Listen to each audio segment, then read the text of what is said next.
individuos susceptibles nos va a causar episodios recurrentes de tos, sibilancias y disnea que van a variar con el tiempo e intensidad. La crisis de asma va a ser un episodio de tos progresiva o repentina que va a tener dificultad para respirar, ya sea con disnea, tos o sensación de opresión torácica. También van a ser llamadas exacerbaciones o ataques, y estas pueden ser fatales si no son tratadas como se deben y van a tener riesgo más grave cuando el asma no está controlado. Pero las crisis incluso pueden ocurrir en personas que están bien medicadas. La siguiente, por favor. Dentro de la epidemiología, la prevalencia va a ser en mayor proporción los hombres, ahorita vamos a ver por qué, pero van a ser por 1000 habitantes aproximadamente del 1 al 18% en diferente parte del mundo y se van a aproximar a 250,000 casos por año. Encontré una tablita que es en cuanto a México, donde tenemos que en cuanto a los escolares, Mérida con un 12.5%, Villahermosa 11.7%, Mexicali, DF, Monterrey, y en adolescentes Villahermosa, Mérida, DF, Monterrey igual. El asma después de la rinitis va a ser el padecimiento crónico más frecuente de las vías respiratorias y pues va a ser el principal motivo de control de urgencia, de ingreso al hospital de urgencia y de ausentismo escolar. La siguiente, por favor. Gracias. De etiología vamos a tener distintas, así como la alérgica, emocional, ejercicio e infecciones. La alérgica también llamada inmunológica y las infecciones que son consideradas no inmunológicas. Dentro de la alérgica va a ser mediada por la IgE y se va a presentar desde el lactante hasta la edad adulta permanentemente, con predominio en la etapa escolar y en la adolescencia. Los agentes desencadenantes aquí van a ser la principal causa de todos los ataques y las crisis, que pueden ser los ácaros, la cucaracha, el polvo casero, animales, polen, hongos y hasta algunos alimentos. En cuanto a las infecciones, pues son dadas por infecciones virales por los cambios climatológicos, problemas, irritantes, contaminantes, etc. Del ejercicio, esta asma se va a determinar cuando únicamente aparece al hacer ejercicio intenso y sin causa aparente. Inmediatamente que el niño empieza a correr o a tener actividad fuerte, presenta este episodio y con tos y sibilancias van a desaparecer cuando él reposa o incluso con el uso de su broncodilatador. Y en la emocional, pues no se tiene un determinante claro, pero esto es un reflejo colinérgico exagerado por la disminución de sus neuroreceptores cuando tienen alguna crisis emocional. La siguiente, por favor. Aquí tengo una tablita que viene explicada muy bien, es del Martínez esta, el periodo prepatogénico, el patogénico y las prevenciones. Y pues aquí dentro del periodo prepatogénico tenemos, como ya sabemos, la triada agente huésped ambiente. Dentro de los factores de riesgo, el agente, pues los alérgenos, las infecciones virales que ya les había dicho, ejercicio, problemas psicológicos, la dieta, esto quiere decir algunos alimentos, y dentro del huésped, pues factores genéticos, prematurez, rinitis, dermatitis, etcétera. Y en cuanto al ambiente, pues esto va a estar dado por las condiciones climatológicas, ya sea un clima frío, húmedo, contaminación, etcétera. Dentro de la etapa clínica vamos a tener que se va a dar la obstrucción de las vías respiratorias. Después nos va a otorgar síntomas como tos, sibilancias, dificultad respiratoria y opresión en el pecho. Nos va a ocasionar una crisis de asma y de acuerdo al tratamiento y manejo que nosotros le demos va a depender si se va a una curación, complicación, cronicidad o incluso la muerte. Y dentro de la etapa subclínica vamos a tener que tenemos al huésped susceptible con estímulos inmunológicos o no inmunológicos, lo que nos va a producir igual un broncoespasmo, inflamación, una hipersecreción de moco y nuestros ataques de asma. Dentro de la prevención primaria vamos a tener promoción a la salud y específica, ya que aquí vamos a corregir los hábitos y costumbres, nutrición adecuada, eliminación de basura, control de fauna, higiene en alimentos, etcétera. Y dentro de la específica, pues vamos a evitar y identificar los alimentos alergénicos en madres embarazadas, el seno materno, la lactación, etcétera. La siguiente, por favor. Aquí era lo que les decía de los factores predisponentes y disparadores, que es algo muy importante, donde se encuentra el sexo, la obesidad y otros factores de riesgo.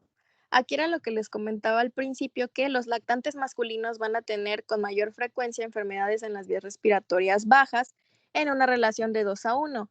Estos cambios no están establecidos con claridad, pero se relacionan con que los pulmones son de menor tamaño al nacimiento en los hombres y se invierte en la edad adulta. Entonces, todos estos cambios hormonales durante la adolescencia y la adultez son los que van a desencadenar que sea un factor predisponente.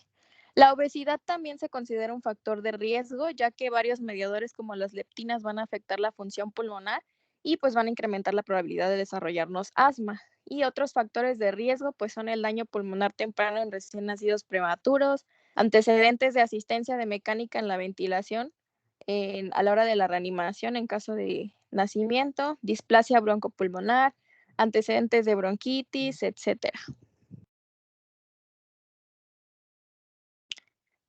La siguiente, por favor. También dentro del ambiente, esto es muy importante, ya que la prevalencia de las enfermedades respiratorias y sobre todo del asma va a depender de tres factores importantes, como son el clima, la situación geográfica y el grado de contaminación del aire. En los climas fríos, como sabemos, hay resequedad de las mucosas y esto nos predispone a que entren más organismos a nuestro cuerpo. En los climas cálidos y húmedos hay vegetación abundante en época de polinización, con lo cual también van a condicionarnos un ambiente para que aparezcan las alergias. Y pues en las ciudades con mayor desarrollo urbano hay alto grado de contaminación y otros químicos derivados de la combustión, y también esto nos va a desencadenar enfermedades respiratorias como el asma. Y dentro de nuestra casa, ¿cuáles son los riesgos y factores?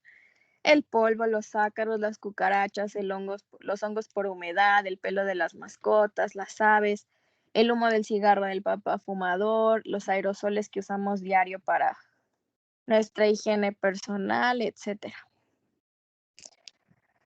La siguiente, por favor.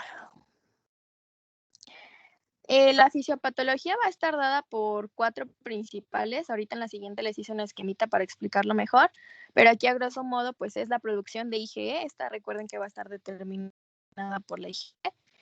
Va a ocasionar una hiperrespuesta o hiperreactividad de las vías respiratorias, van a liberar mediadores de la inflamación y nos va a generar una inflamación de los bronquios. Entonces, se va a explicar con tres procesos, que es el espasmo de la musculatura lisa de la tráquea, los broncos y bronquiolos y la inflamación de la mucosa y aumento de las secreciones. Siguiente, por favor. Aquí está el esquemita que les dije y pues vamos a tener en primer paso de la fisiopatología el contacto con el alérgeno.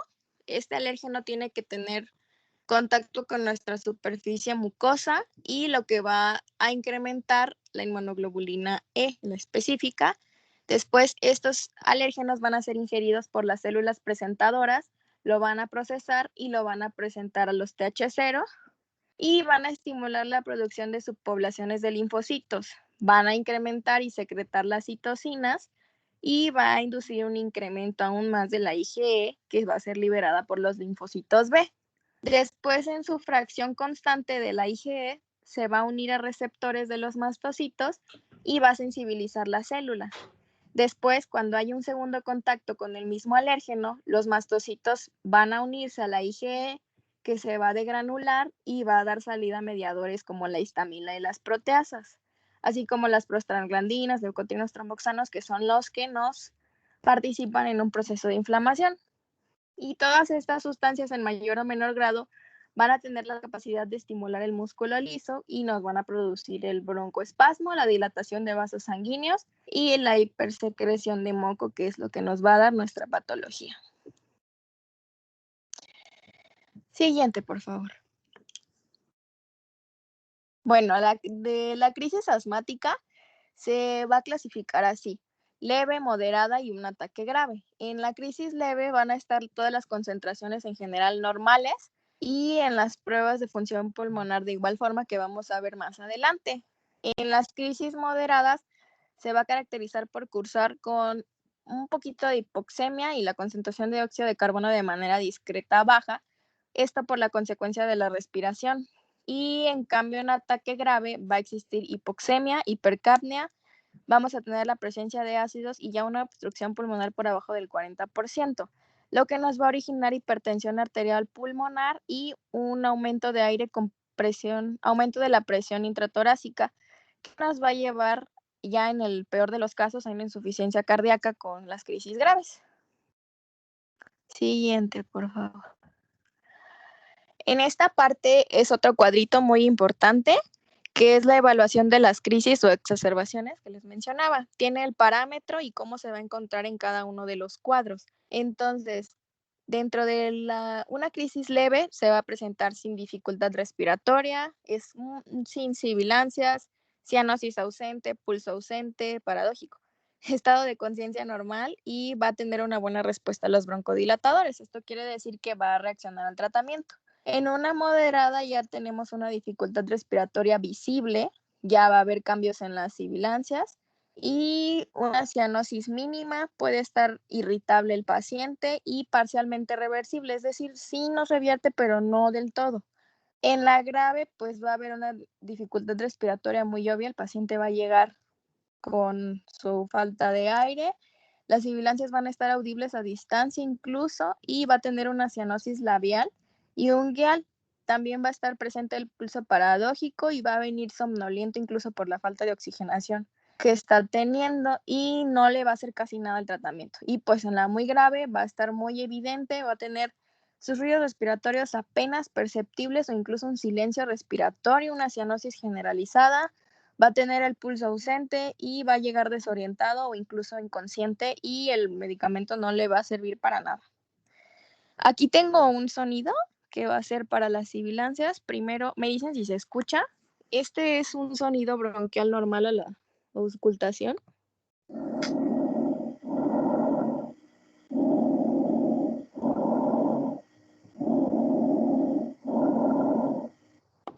Ese es un sonido limpio de los bronquios. Las sibilancias las vamos a escuchar de esta forma.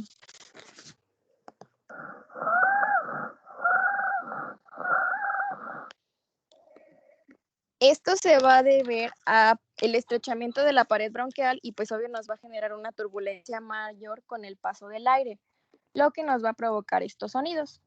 Siguiente, por favor.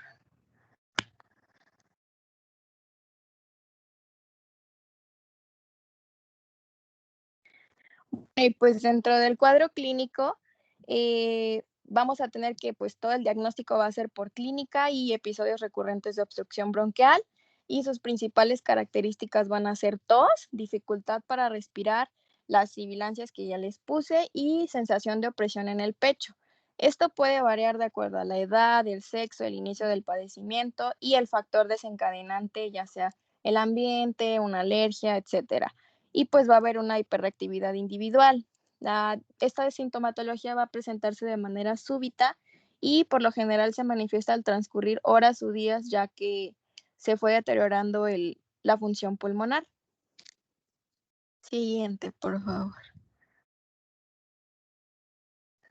Dentro del diagnóstico, como ya les decía, es clínica, a la exploración física y pues vamos a observar el tórax de manera sutilmente hiperresonante con las sibilancias de acuerdo, claro, al grado de gravedad del cuadro. Va a tener taquipnea, hipercapnia, taquicardia, estertores, ruidos respiratorios anormales y a medida que va progresando el ataque, va a tener se va a observar un tiraje intercostal por el uso de los músculos accesorios de la respiración, ya que no está cumpliendo bien su función pulmonar. Y la presencia de datos importantes de dificultad respiratoria son como la disminución del murmullo vesicular, sudoración profusa, pulso paradójico, somnolencia y cianosis son signos de mal pronóstico, de que nuestro paciente viene grave y hay que atenderlo inmediatamente. También se basa en una radiografía de tórax como complementaria y se va a ver una sobredistensión entre ambos campos pulmonares de diferente intensidad y tonalidad y unas pruebas cutáneas para descartar alguna reacción alérgica y que esto sea así. Entonces, Aquí de este lado derecho, bueno, de mi derecha, tenemos la clasificación clínica de la severidad. Intermitente vamos a tener síntomas menos de una vez por semana con exacerbaciones, crisis asmáticas leves. La leve persistente van a ser síntomas más de una vez por semana, pero menos de una vez al día. Y moderada persistente van a ser los síntomas diarios y nuestras crisis van a afectar ya la actividad física y el sueño. Van a tener interrupciones nocturnas por sus síntomas y la severa persistente es a toda hora, en todo momento, síntomas diarios, crisis frecuentes, asma nocturna frecuente y va a limitar totalmente las actividades físicas. La siguiente, por favor.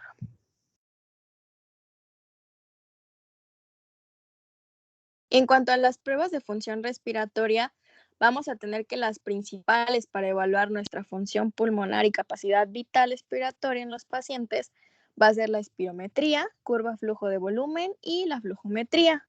En los niños mayores de 6 años, pues van a cooperar con la realización del estudio, ya entienden indicaciones.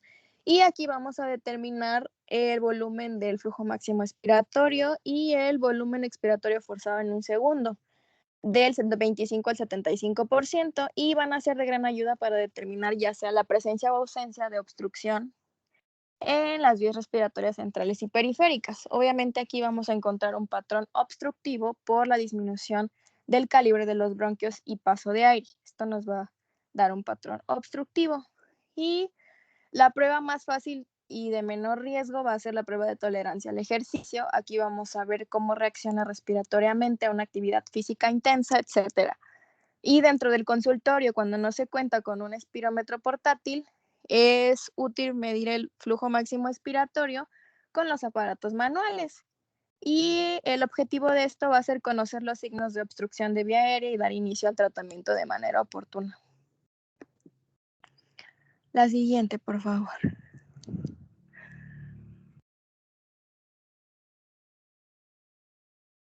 Y bueno, en cuanto al tratamiento, vamos a tener que tenemos distintos tipos de tratamiento o se clasifican así, de rescate dentro del farmacológico de rescate y control a largo plazo. De rescate, pues es el que todos conocemos, son los broncodilatadores y van a estar indicados para el control de los síntomas agudos. En cuestión de minutos van a revertir el broncoespasmo, es el inhalador que el niño tiene que tener siempre a la mano y el indicado más común es que es de primera para niños de cualquier edad, afortunadamente. Después vienen los corticosteroides sistémicos y el de mayor prescripción es la prednisolona. Ahora la dosis convencional que estas las tengo aquí abajo, ahorita las checamos durante un tiempo corto de 5 a 7 días, depende. Y pues el oxígeno suplementario, recuerden que esto es de rescate en casos de hipoxemia y que no le funcionó su crisis o exacerbación fue muy grave, ya recurrimos al oxígeno suplementario. Y del control a largo plazo, pues son los corticosteroides inhalados, antagonistas del receptor de leucotrienos y los beta-agonistas de acción prolongada en diferentes dosis. Tenemos, por ejemplo, acá el dipropionato de beolometasona de 100 a 200 miligramos dosis mínima, menos de 200 a 400 en dosis diaria y pues las dosis altas ya serían más de 400 miligramos, de acuerdo al peso y edad del paciente. La siguiente, por favor. Y tenemos otros que son alternativos, que es la inmunoterapia y el tiotropio que encontré. La inmunoterapia va a ser alérgena específica y nos ha demostrado la única opción terapéutica capaz de modificar la historia natural de la enfermedad en cuanto al inicio de esta y pues va a consistir en la administración de extractos alergénicos en dosis crecientes para irnos induciendo la tolerancia clínica en los pacientes con asma o síntomas inducidos por alérgenos. Es importante saber que esta terapia solo está dada en pacientes con el asma con desencadenantes de alérgenos, como el polen, etcétera. Y pues el tiotropio, que es un anticolinérgico de acción prolongada de toma única diaria que se va a agregar al tratamiento combinado de los beta-2 agonistas de acción prolongada y corticosteroide inhalado. Y se ha indicado para pacientes con asma en niños a partir de 12 años de edad. Y tenemos también el no farmacológico, que va a consistir en la educación, como en la tablita que vimos al principio, medidas de higiene, alimentación, factores de riesgo y eliminación y evitar desencadenantes. Hasta aquí nos Y- quedamos. Ok, sí, doctora. Porque ya son 12:57. Sí, de hecho ya nada más, o sea, quedaba esta tablita, no sé si quiere que termine y unas cosas que anoté al final. No, es que ya son 12:58. Ok, sí, doctora, está bien. Entonces, 2 minutitos no. Disculpe, doctora. Sí, Entonces, mañana que ya terminas, ya empezamos con el siguiente tema. no, hasta el lunes. Todavía falta crisis asmática. Ok, gracias, doctora. Sí. Monserrat, ¿hablaste con Ramsés? Sí, doctora, hablé con él bueno, cuando nos dio el tema, pero después ya no lo pude contactar porque me marcó y me dijo que no tenía buen teléfono y su red, pero ya no lo pude contactar después. Ajá, yo le mandé igual mensaje y no me ha contestado. Sí, no, igual a mí. Ok. Y incluso aquí intenté meterlo de crisis asmática, pero pues creo que sí falta.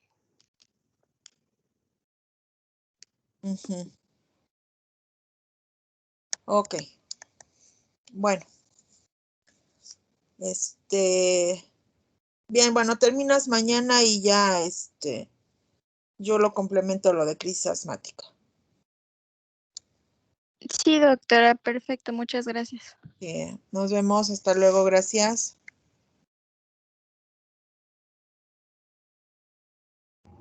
Hasta luego, doctora. Hasta luego. Gracias. Hasta luego, Hasta luego, doctora. doctora. Gracias.